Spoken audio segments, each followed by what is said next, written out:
Chapter 1.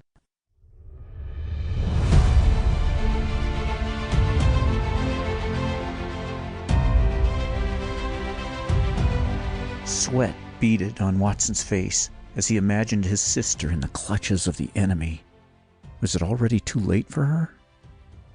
Why did I wait so long? Watson's mind always churned with planning and strategizing, but this was another level. Rescuing his sister rose above any mission he had ever undertaken. Plans coalesced in his thoughts as he gathered supplies in the boathouse with Laith and Kalin. Rigging, crossing the river, and carrying the boat to the boathouse on the other side shouldn't take more than a half hour, and if they didn't stop for rest, the journey up through the grasslands could be done in... A distant roar interrupted his calculations. The moment they stepped outside, they saw it. A flash flood tumbling down from the north. In the few minutes they had been in the boathouse, the river had swollen to double its volume and was well over its banks. Crestfallen, Watson studied the torrent. It's impossible. We would never make it across. We would be swept into the gorge. He shook his head. We will have to wait it out. The delay felt like a prison sentence to Watson. Every second that passed was a second lost, but he saw no other option. Where's Kalin? Laith asked.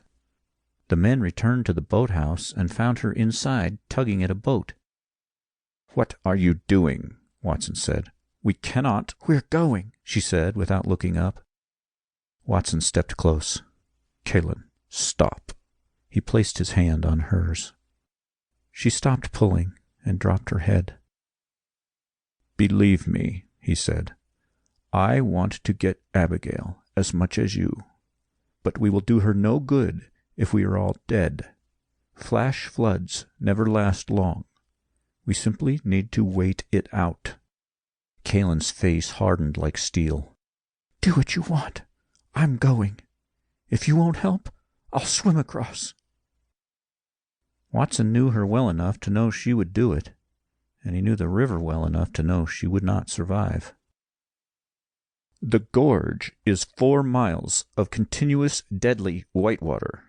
There is no stopping, and the rapids are unnavigable even at normal water levels. Right now, the volume is easily 7,000 or 8,000 cubic feet per second. At that volume, she held up her hand. Did the ruler send us on this mission or not? Every hour we delay could be the hour time runs out for Abigail. I'd rather die trying to save her than sit around here waiting. Laith shifted his jaw, shot an apologetic look at Watson, and carved a path toward the boat. He grabbed a handle and began dragging it out of the boathouse.